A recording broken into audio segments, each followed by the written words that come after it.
Bienvenidos, estamos empezando el encuentro número 3, que vamos a tratar el tema de la inserción laboral de las trabajadoras y los trabajadores migrantes en el contexto internacional y regional. El objetivo del módulo es brindar un panorama acerca del carácter laboral de las migraciones internacionales. Para ello vamos a recorrer 3 ejes. En primer lugar, las explicaciones o perspectivas teóricas sobre las causas o motivos de las migraciones laborales internacionales.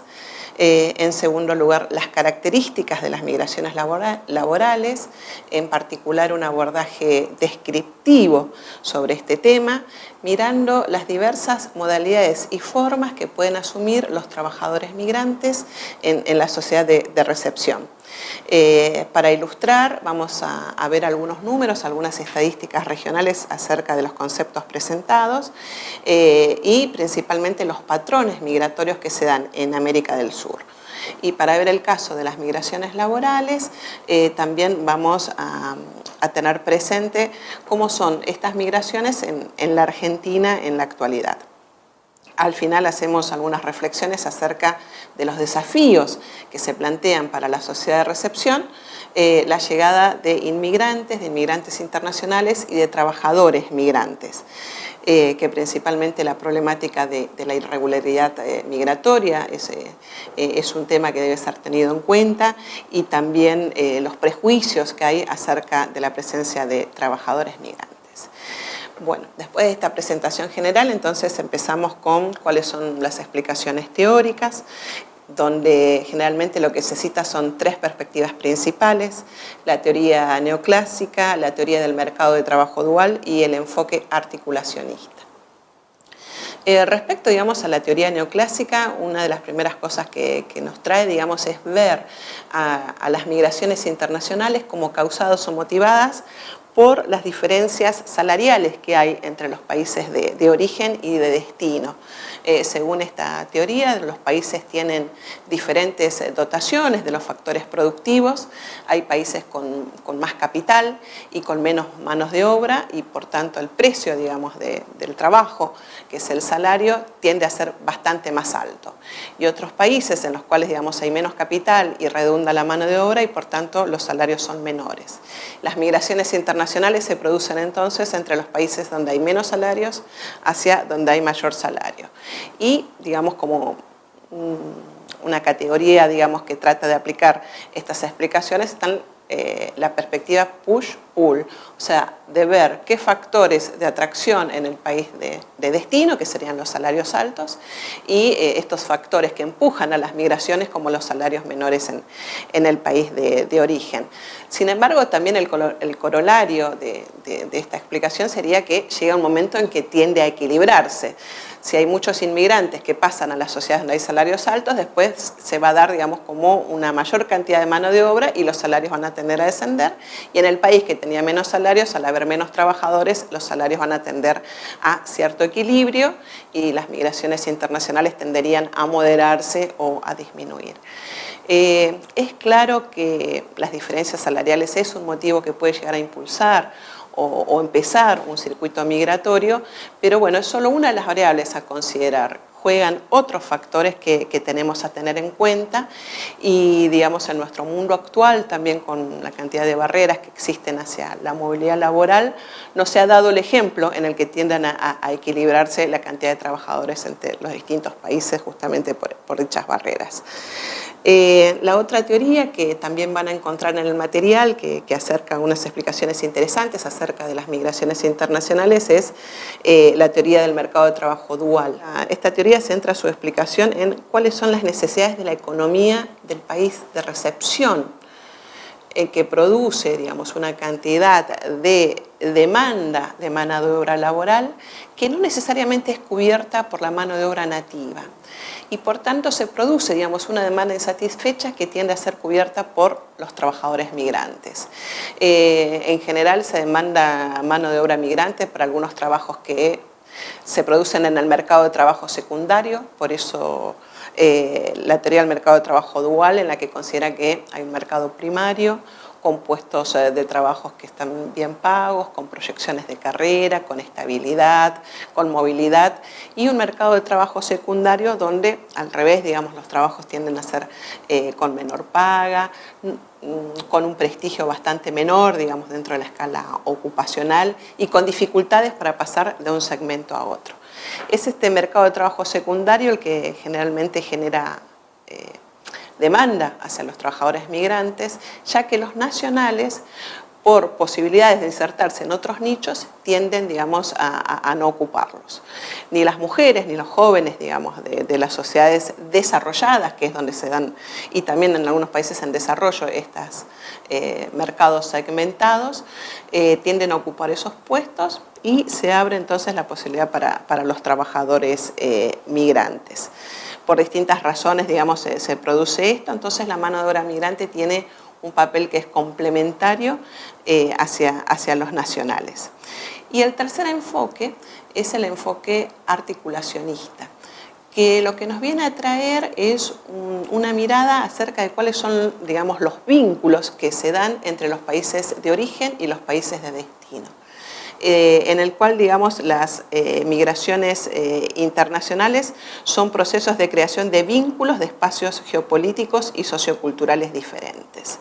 Aparece el concepto de transnacionalismo como una nueva configuración que une varios destinos atravesando las fronteras nacionales y permite, digamos, la aparición de conceptos como el de redes migratorias, que es un concepto interesante para ver, digamos, por qué ya una vez iniciado una corriente inmigratoria, los inmigrantes, digamos, siguen llegando a la sociedad de recepción, en qué áreas geográficas se asientan los inmigrantes, en qué espacios ocupacionales se insertan los inmigrantes.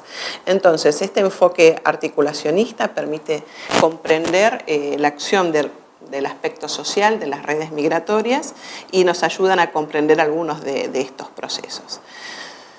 También van a encontrar en el material, y creemos que es muy importante tener en cuenta, que estos factores explicativos se dan en un contexto internacional, que el de los últimos años en la sociedad capitalista contemporánea ha sido el proceso de globalización, en el cual se han dinamizado y acelerado los intercambios y flujos de bienes, capitales, mercancías, que tienden, digamos, a competir entre los distintos países por los mercados, y también donde se promulga la libertad de todos estos factores y donde el capital, donde el factor trabajo queda más fijado o se intenta fijar a sus países.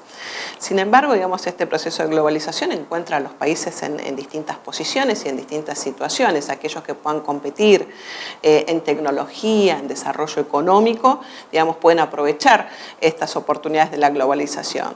Pero también, digamos, aquellos de menor desarrollo encuentran fuertes limitaciones para poder hacerlo y resulta en un proceso que es inequitativo, monopólico, asimétrico, que fue ampliando la brecha entre los países ricos y los países pobres. Es en este contexto internacional también donde las migraciones internacionales y las migraciones laborales se han dinamizado en estos años, ¿no? Naciones Unidas en 2010 nos hablaba de 232 millones de migrantes. Ahora en 2017 hay estimaciones que hablan de 258 millones de migrantes. Que estos incluyen, digamos, no solo a los migrantes que se mueven por motivos de empleo o en busca de mejores oportunidades laborales, sino también todos aquellos que se mueven por distintas situaciones de inseguridad, que por supervivencia dejan sus países. Pero en ambos casos podemos también, digamos, el que se mueve por búsqueda de mejores oportunidades llega a la sociedad de recepción tratando de buscar un mejor trabajo. Aquel que se mueve por reunificación familiar, aquellos migrantes que lo hacen en situaciones forzadas, en algún momento pueden acudir al mercado de trabajo porque el trabajo es el medio de vida principal, digamos, en nuestra sociedad contemporánea. Y por tanto, digamos, hablar de migraciones internacionales es hablar de migraciones laborales.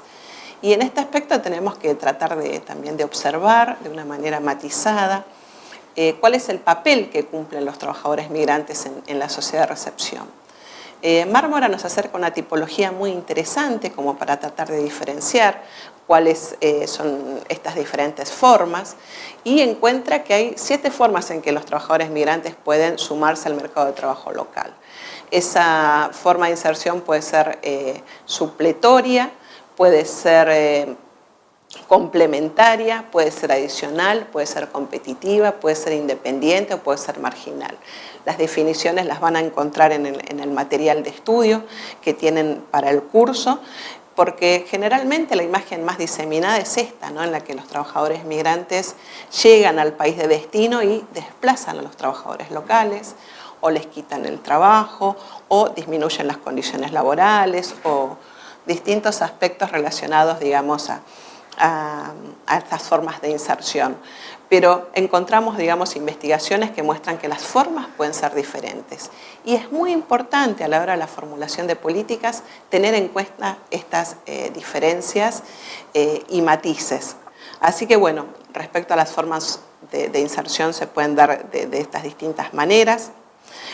También, digamos, es importante poder definir qué es un inmigrante internacional. Según la definición de recomendaciones estadísticas de Naciones Unidas, un inmigrante internacional es aquel que cruza, digamos, una frontera internacional, que reside en el país de destino por un periodo determinado. Como migrante de largo plazo se piensa en un año. Pero en el caso de los trabajadores migrantes tenemos que adicionar una característica. ¿Qué es lo que hace o define a una persona como trabajadora migrante?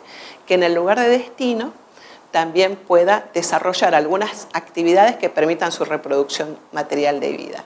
Y en ese caso, digamos, se refiere al trabajo.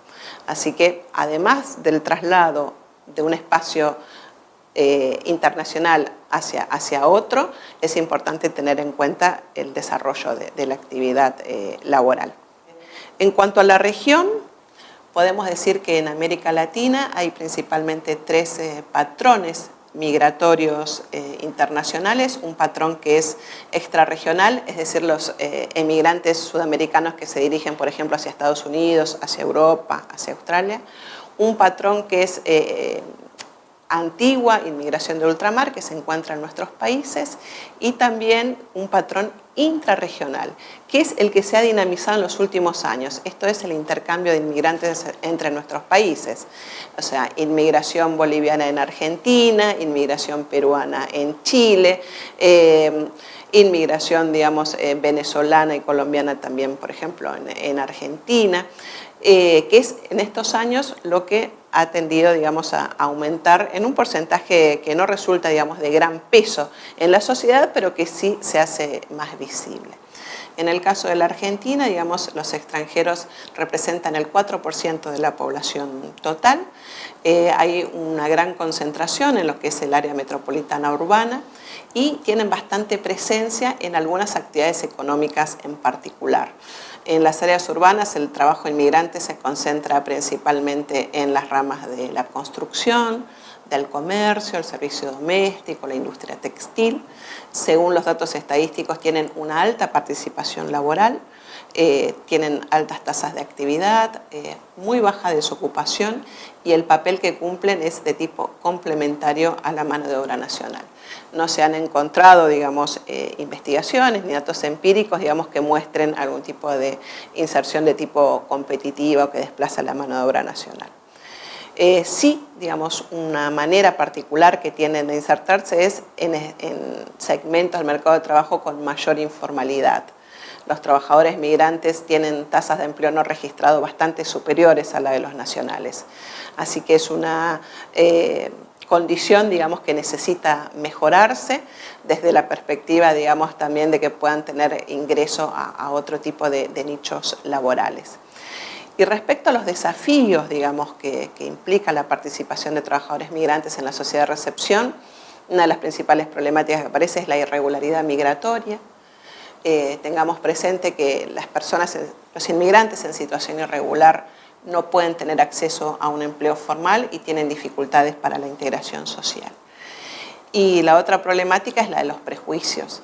En la sociedad actual están muy diseminadas, digamos, imágenes negativas o de rechazo hacia los migrantes, y para ello, digamos, es importante que cada vez más se hagan investigaciones objetivas que muestren cuáles son los aportes de los trabajadores migrantes. Sin los trabajadores migrantes, digamos, habría escasez de recursos humanos en varios segmentos del mercado de trabajo, lo que redundaría en falta de crecimiento de dichos sectores.